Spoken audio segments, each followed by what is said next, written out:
Alright guys, Sand here. Welcome to a brand new series where I visit different clubs, different stadiums and give you an overview of the club, the stadium, the history, and this is mainly just so I can tell you all to go check out my Instagram where you can find football match reports, football photography and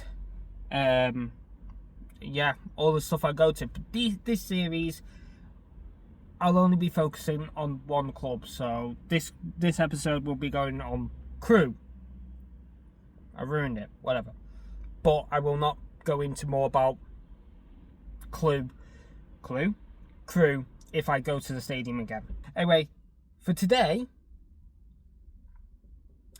I'm in a car park near work, but we are talking about Mornflake Stadium, aka the home ground of Crewe Alexandra in Cheshire. And on this day, when I went there, they were playing Colchester United. This is a map of all the grounds. It's a smaller one. I've got a bigger one where I've already crossed out a bunch because I've already been there, but this is brand new slate. It's very small. We're going to cross out Crewe and you'll get a closer image of Crewe, well, a more shot of Crewe. I'm going to cross it out now. Things fall off. Crewe, where are you? Oh, you're there. I found you. There we go. Crewe Alexandra. Let's go into Crewe. Founded in 1877 from a cricket club, like most football clubs at this time, the Railway Men, as one of their nicknames, started playing at the Alexandra Recreation Ground, adjacent from their railway. The Alexandra part of their name, although very confusing, the originality of it is from the Princess of Denmark and Wales, and then the Queen of the United Kingdom with King Henry VII. Their first game was against Basford in December 1st, 1877 in a 1-1 draw, and they would also become one of the founders of the second division in 1892. Although the club started moving around due to other things which I will not go into because they deserve a more full video on it, like a full video talking about the full history. This is mainly just a quick one. They did move away from their ground a couple of times. However, in 1906, they moved west of the train station as the railway wanted to bring in some new railway lines. Railway with a W, not with an R because I can't speak. Crewe will then settle at their new home, Gresty Road. The stadium's highest attendance was a FA Cup draw which had 20,000 fans back in 1960, where they took on Tottenham and drew 2-2, which is brilliant until you realise this was the time of replays. You know, back in them magical lands of forgotten past. They then suffered 13-2 defeat. In 1990, the stadium had to face expansion, mainly because stadiums needed to become more all-seaters, due to certain events, and they had wood as one of their main hosting the stadium, so they needed to change that because of another incident. And the stadium, once it was fully done as an all-seater stadium, the capacity was 10,153, with a new record attendance for this all-seater stadium only being 10,103. This was in the third round League Cup, which is now known as the Carabao Cup, and that was against Manchester United in 2006, where they held them to extra time, but they still lost 2-1. In June 2021, Gresty Road was renamed to the Mornflake Stadium after a £0.5 million naming rights from Crewe's longest time. Why did I write time? A little longer than a few minutes later. Oh wait, no, I realised why I put that. In June 2021, Gresty Road was renamed to the Mornflake Stadium after a £500,000 naming rights with Crewe's longtime shirt sponsor, Mornflake, which is a cereal brand, not to be confused with cornflakes. They mainly do oats.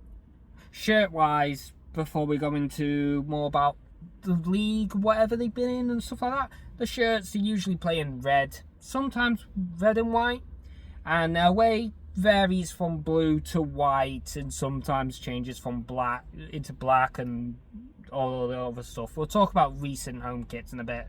Next up, leagues. Now, Crewe have never actually won a domestic league. They've never won a league. They only have been promoted via playoffs or promotional spots. The highest position Crewe have ever achieved in their lifetime is a 11th place finish in the 1997-98 season in a league which will then further be known as the Championship. The club have never won any domestic trophies and have mainly been promoted via playoffs or the promotional spots. And they usually hang around the third and fourth tier of English football, which is League One and League Two. Sometimes they're in the Championship, but they never really last long. They have won some trophies, however, with a few titles like the Welsh Cup. They've got some senior Cheshire Senior Cups, and they also did win the Football League trophy back in the 2012-2013 season. That trophy now known as, what is it now known? The Bristol Street Motors Trophy or something? The Papa John's Trophy? The Sandstorm Prime Trophy? That would be good. Love a trophy. No. The Railway Man's biggest rival is Port Vale, which, if I grab the map back, so Crewe is here, right?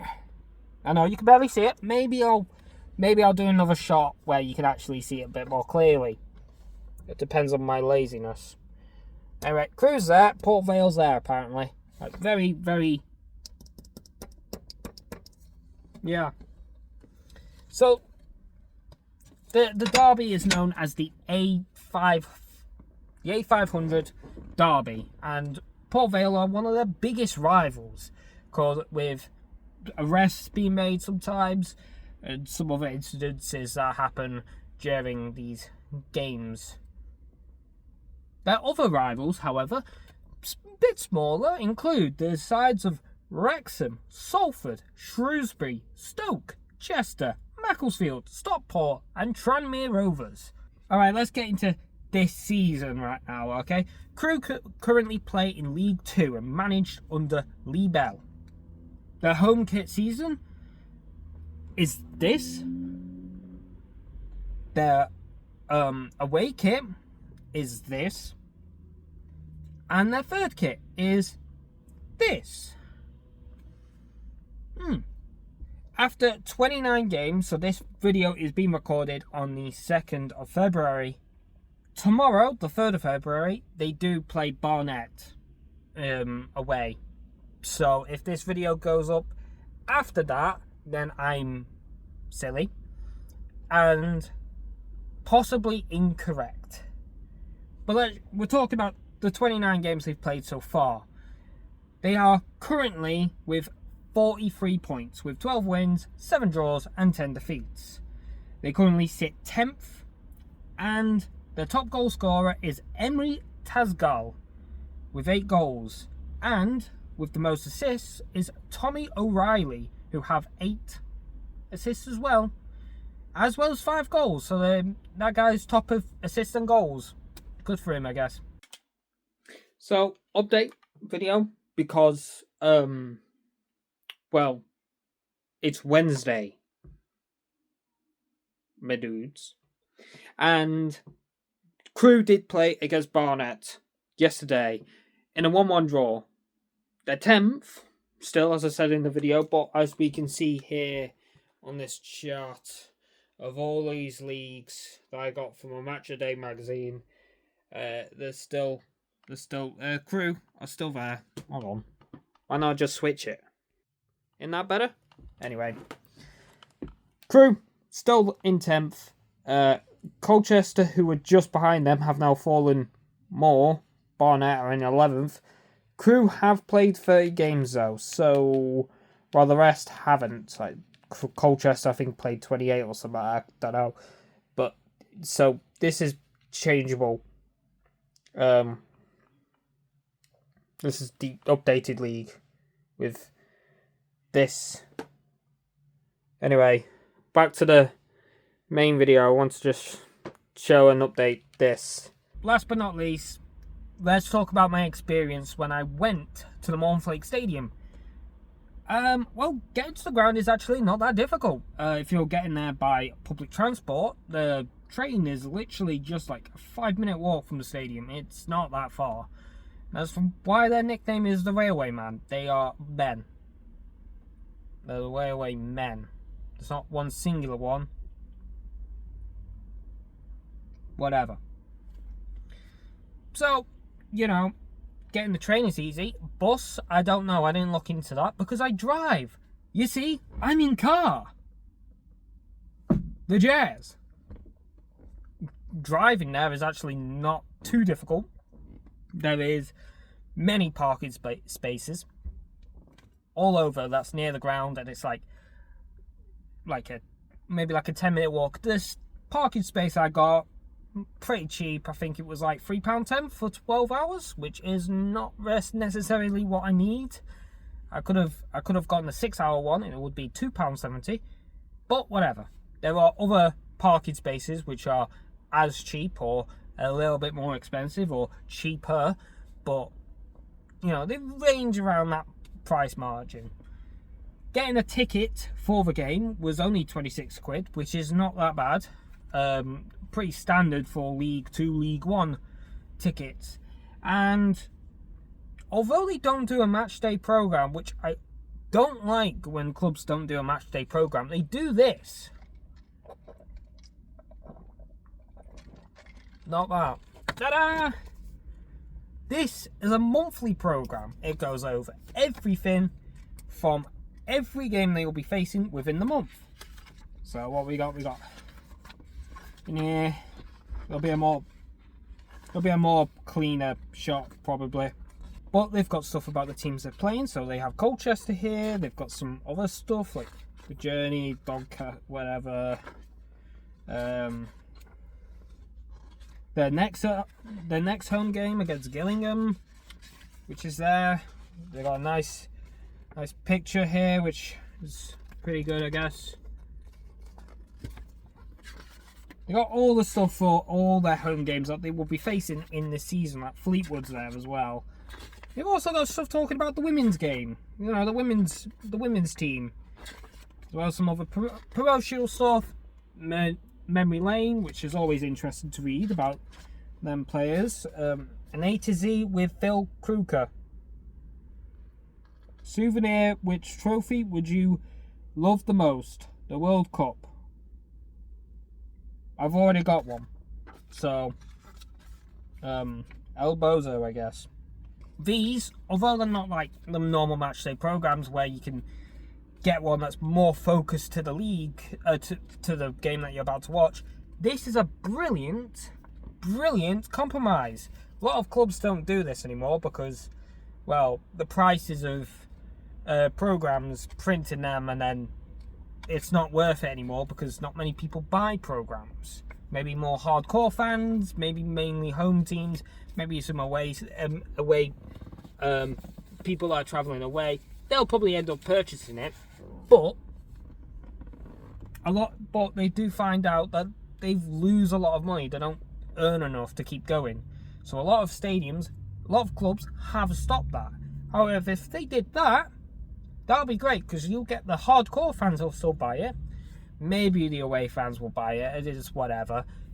But I think it's brilliant. I think it's a brilliant compromise to what could be the end of programs, because digitalization or whatever, I don't know. Anyway, the staff at the club are super nice and very friendly, very welcoming. I didn't film the club shop. I did go in it because I need that and the club badge. I didn't film the shop because that's probably not allowed, and also rude, randomly coming up to the shop with a camera, well, a phone, but that's beside the point. But that does mean I can't shout them out, but they are super nice. They were very friendly to talk to, very easy to talk to. We were talking about, you know, the generic stuff, things like football, the football ground, the football team. One of the guys was constantly trying to sell me stuff, which is, I would buy. I just don't have the money. The stewards also very nice, very friendly in the ground, as well as, well, even the staff that was at the you know, the food counters, the food kiosks. Although they didn't take off the seals for the ketchup bowls, so I spent like nearly a minute trying to pour ketchup on my hot dog, which was £5, and it didn't work. And then I realised, and they realised, and we had a good laugh. My hot dog wasn't in the bun. It fell out easy. Wasn't even on it. Despicable. Anyway, would this be a club I'd recommend? Yes, I do think it's a very good club. Very good, as I just said. Very friendly. And I definitely would go back, especially for that blackout scarf they have. I don't know if they have it on the shop yet. They said they were going to. But if they do, or I've got a picture, here it is.